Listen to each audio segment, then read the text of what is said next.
बिस्मिल्लाहिर्रहमानिर्रहीम। अस्सलामु अलैकुम। मैं हूं मुदस्सिर शाही एडवोकेट और आप देख रहे हैं लीगल इश्यूज़। एक मुझे कॉल आई 2 दिन पहले। तो 2 दिन कबल जिसने कॉल की वो एक औरत थी, कुछ 4 उसके बच्चे थे, शोहर उसका नहीं था। तो उसने कॉल की और कॉल करके कहती मुदस्सिर भाई मुझे ना कुछ चावल प्रोवाइड करें प्लीज़, कुछ चावल मुझे ले दें। तो बहरहाल जो हस्बे तौफीक मैं कर सकता था मैंने किया। तो खाने के लिए अब हस्बैंड ना हो तो 4 बच्चे हों तो वो कैसे क्राइसिस होते हैं औरतों के ऊपर। और हस्बैंड मौजूद है ना, आज के दौर में सर के ऊपर हस्बैंड मौजूद है, वो रोज़ाना मजदूरी करके कुछ ना कुछ ले के आता है, फिर भी सरवाइव करना बहुत मुश्किल है। ऐसा महंगाई का दौर चल रहा है, तो बिजली के बिल आ जाएं, फिर बच्चों की फ़ीसें, ऐसे मामलात करते हुए इंसान सोच में पड़ जाता है। तो जिसकी अर्निंग एंड कोई नहीं, जो कमाने वाला ही कोई ना हो किसी घर का, तो उनके हालात, कोई बेवा हो, कुछ यतीम बच्चे हों, तो उनके हालात कैसे होंगे। तो ये चीज़, इस पे गौर करना चाहिए। सिर्फ अपनी लाइफ मैं कैसे गुजार रहा हूँ, मैं कितना अर्न करना है, कहाँ से करना है, क्या खाना है, क्या पीना है, अपने अलावा भी हमें सोचना चाहिए, दूसरों का भी। ये इंसानियत है, इसे कहते हैं इंसानियत। वरना अपने लिए तो जानवर भी चर लेते हैं, दूसरों की केयर करना, दूसरों का ख्याल रखना, ये इंसानियत कहलाता है। तो हमें ये अपने गिरदोनवा में कोशिश करनी चाहिए कि आपके मोहल्ले में, आपके अजीज़ो अकारब में अगर कोई बंदा ऐसी कंडीशन में है कि परेशानी के हालात हैं, उसका सर्वाइवल मुश्किल हो रहा है, कोई क्वाइट पॉसिबल कि उसका हस्बैंड ज़िंदा हो, 2-4 बच्चे हों उसके, लेकिन हस्बैंड बीमार हो। हम जब तक अलमिया है सोसाइटी का कि बेवा को फिर भी कोई ना कोई बंदा अकोमोडेट कर लेता है कि ये बेवा है, यतीम बच्चे हैं, लेकिन जिसका हस्बैंड ज़िंदा हो ना, उसको हम इग्नोर करते हैं। अगरचे वो बीमार हो शोहर, तो ये तो मरे हुए से भी ज़्यादा ख़तरनाक कंडीशन बन जाती है ना।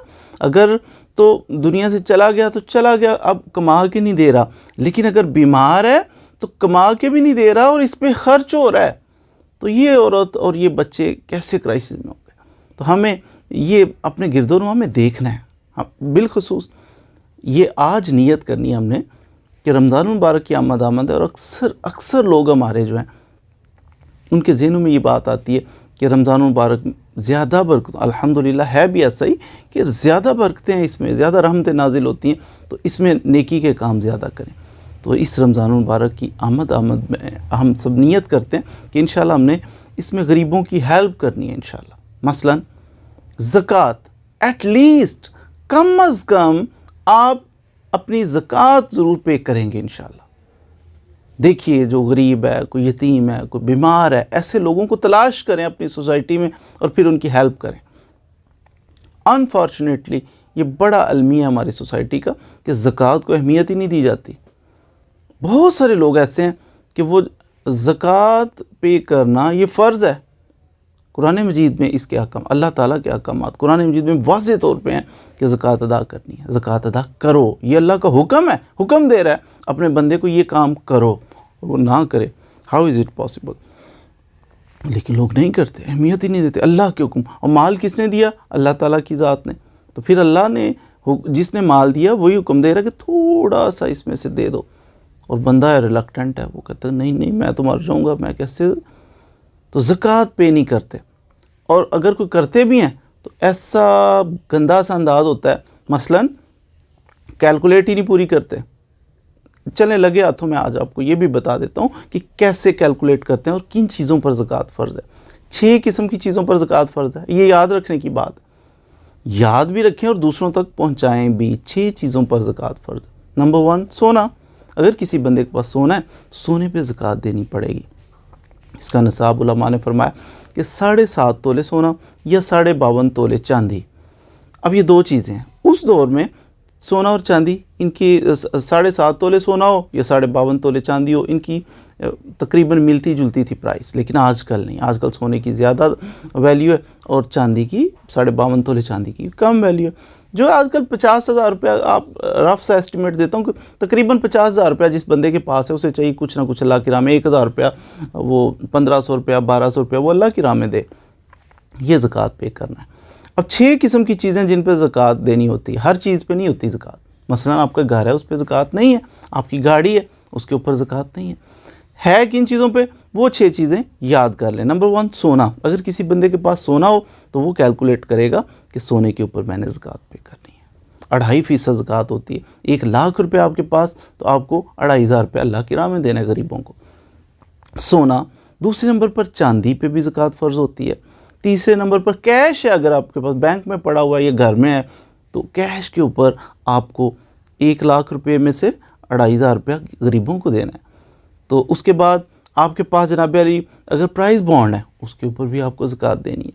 नंबर 5 पे है कि अगर आपके पास माल तिजारत है। माल तिजारत क्या होता है? 5वें नंबर पे माल तिजारत ये होता है कि अगर कोई कारोबार कर रहे हो तो उसमें रॉ मटेरियल आप कुछ लेके आते हो। सीमेंट बजरी का कारोबार कर रहा है एक बंदा दुकान को, तो वो गोदाम में ला के तो बहुत सारा सीमेंट रखता है। अब ये क्या माल तिजारत है, इसको कैलकुलेट करना पड़ेगा ये कितनी मालियत का सामान मैंने गोदाम में रखा हुआ है। फिर इसमें से जो मालियत भी बनेगी, 1 करोड़ बनता है, 2.5 लाख रुपये अल्लाह की राह में दे दो। इसी तरह और भी बहुत सारे जो भी आपका बिज़नेस हो उसके लिए रॉ मटेरियल को तारें लेके आते हो, आपने नट बोल्ट का काम है, तारें लेके आते, वो तार कैलकुलेट कर लो कि कितनी मालियत की है जो मेरे पास स्टॉक पड़ा हुआ है। तो ये माल तिजारत है, इस पे ऊपर आपको ज़कात देनी पड़ेगी। उसके बाद चराई के जानवर कि अगर कोई घूम फिर के भेड़ बकरियों का रेवड़ है या दूसरे मवेशी हैं तो जंगलों में चर के, तो ये घरों में जो एक एक पाला होता है 10 पाले जिनको बांध के फिर केयर करते हैं, खुद चारा डालते हैं, इन पे नहीं। तो ये 6 किस्म की चीज़ें जिनके ऊपर ज़कात फ़र्ज़ है, लाजिम है कि आपने ज़कात पे करनी।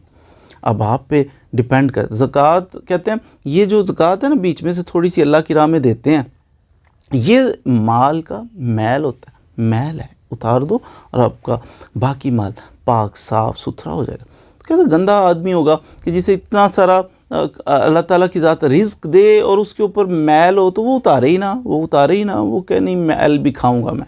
ऐसा बंदा देखा है कभी? भाई साफ़ सुथरा जब आपको खाने को अल्लाह की ज़ात दे रही है तो वो खाओ ना। मैल है तो उसे क्यों नहीं उतारते?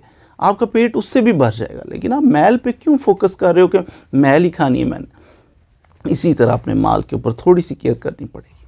तो ये जो है जनाब अली इन्वेस्टमेंट हम बाज़ दफ़ा करते हैं प्लॉट्स में, बिलखसूस सबसे बड़ी नेगलिजेंस होती है। इधर कोई 2-4 मकान आपने ले लिए, कोई आपने कोई प्लॉट ले लिया, इन प्लॉट्स के ऊपर भी ज़मीन अगर ज़रई ज़मीन हो ना जिसके ऊपर काश्त होती है तो उसका उशर पे करते हैं। ज़रई ज़मीन, अगर ज़रई ज़मीन नहीं, आपके प्लॉट्स हैं, आपने इन्वेस्ट किया, मिसाल के तौर पर आपने एक प्लॉट लिया है, एक ही प्लॉट है आपके पास कि मैंने इसके ऊपर घर बनाना है अपना, इसके ऊपर ज़कात नहीं होगी कि आप घर के ऊपर ज़कात नहीं होती। तो इस तरह प्लॉट जो घर बनाने के लिए आपने लिया है इसके ऊपर भी ज़कात नहीं होगी। लेकिन अक्सर ये होता है कि हम घर बनाने के लिए नहीं लिए, इन्वेस्टमेंट के लिए लिया होता है कि ये प्लॉट ले लेता हूँ, एक उधर से प्लॉट ले लेता हूँ, एक उधर से ले लेता हूँ, इन्वेस्टमेंट हो रही है, इनकी वैल्यू बढ़ रही है, कल को बेचूंगा ज़्यादा नफ़ा कमाऊँगा, फिर वो जो नफ़ा, फिर इससे प्लॉट लूँगा, फिर और नफ़ा होगा, फिर यूँ कारोबार कर रहा है, इन्वेस्टमेंट कर रहा है।